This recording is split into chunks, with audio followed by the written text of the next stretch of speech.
Oh yeah, I also forgot to add this stuff too. Words from Almighty God again. Y'all older people done got too used to people from your time, mostly them racist, ignorant white people, talking to y'all any kind of way, because y'all know way back in the day y'all didn't have the power to speak back to them or do anything, because you know if you did, your ass would have got fired. Then that would have fucked up your living, and your woman would have probably left you for a white dude. So you did what you had to do was, well, shut the fuck up when white people tell you you ain't shit, you ain't nothing, you're a dumb, dirty, stupid, ignorant, evil nigger who's going to hell when you die. You're worthless and you don't mean shit to life, and God don't love you. So y'all old school motherfuckers want to wait till y'all get power over your own people, especially young people. Then all that stuff that the white people, them racist white people told you way back. Now, since you got power, now you're trying to flex it on some younger black people and make them feel like you did when you was younger, getting talked bad to by them racist white people from way back in the South and all that shit. Let me just explain this to you. Real shit. How, as a African American, can you say, and I hear it all the time, so it's really not a surprise, you don't like how white people treated you, racist white people, let's just separate it. You don't like how racist white people treated you back in the day, how they made you feel less than a human, how they degraded you, how they talked bad to you, how they pretty much made your life a living hell for a long time. Then you get old and you pass them white people curses down to a younger generation that did absolutely nothing to deserve that hell. Now I can understand, I got PTSD from that. I don't know what to do about it. Well, old school always taught one thing. It's called prayer, nigga. If you don't know how to get past your curses from your past, you need to pray and find out how to do it.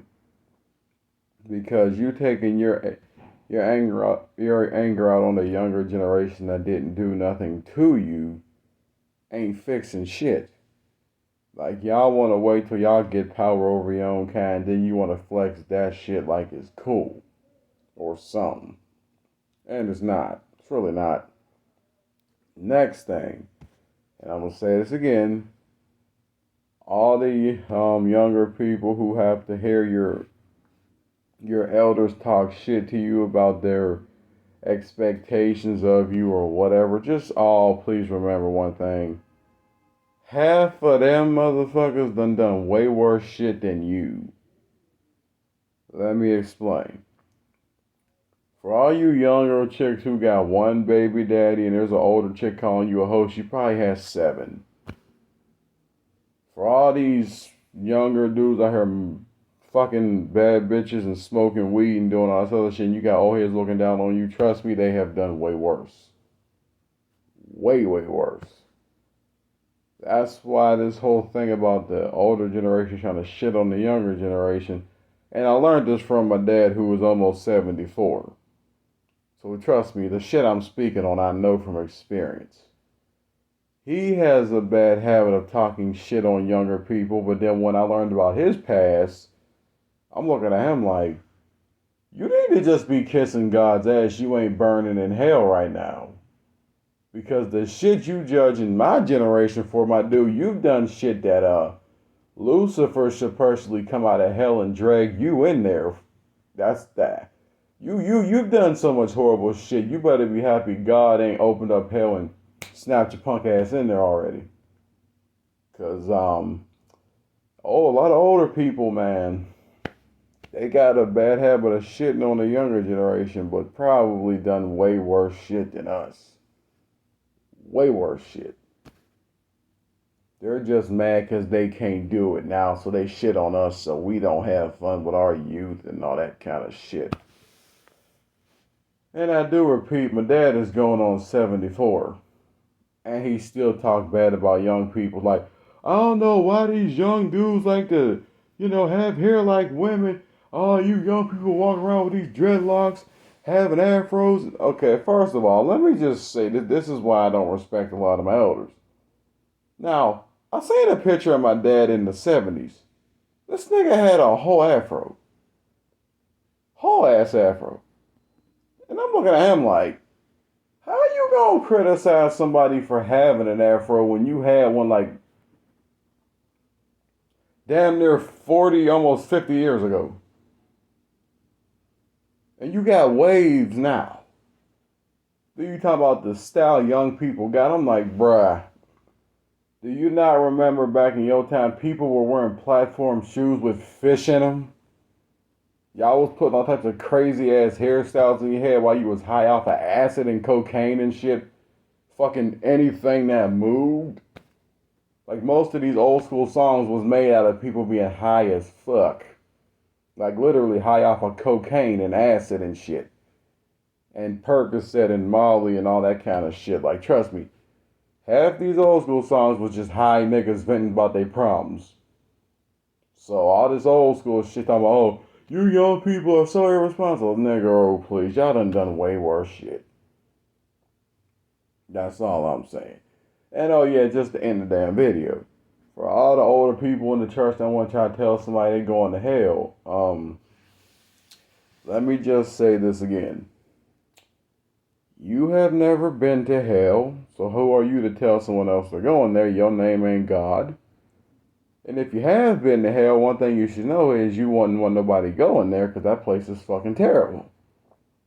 And a lot of people down there are actually suffering from shit that they didn't even do, but the guilt of the shit they either feel like they should have done or they didn't do is why they're down there. And then there's people down there that actually deserve to be down there because of their life, but then there's people that don't, just the guilt of their life dragged them the fuck down there. And they were very good people. Just one guilt trip dragged them down there. Now they're in an endless hell loop trying to figure out why they're the fuck down there. One little thing about that, Lord, like one little teaching. A hell loop, for y'all who have seen the series Lucifer, just means one repeated action in your life. Like say for example, you might have got murdered. Or you might have murdered someone and somebody came back and murdered you. Or just anything like that, and you die. That guilt of that shit like drags you down to hell, but the only thing about it is when you die, you wake up in hell, but you wake up in that moment where that happened, and then it's like the moment keeps repeating itself, and you don't even remember that it happened in the first time, or the second time, or the third time, or the fourth. That shit could happen 1,000 times, and you feel like it just happened once. That's why it's called a hell loop. And then that moment that you see yourself in, you try to run to yourself and stop yourself from doing it, but you can't. So the only thing you gotta learn how to do is forgive it and find out why it really happened and who did it. But until you can actually remember that the shit is reoccurring, which you never will, because every time it rehappens, your mind gets wiped of it. So, yeah, that's what I'm saying.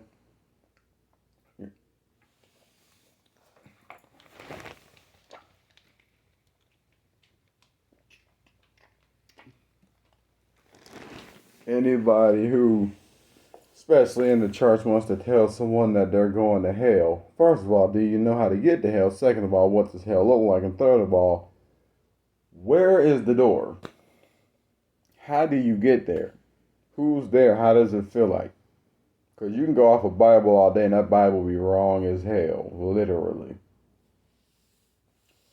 I'm just saying, and y'all want to keep saying God gonna send somebody to hell. God ain't send nobody to hell. People's bad actions do that on their own.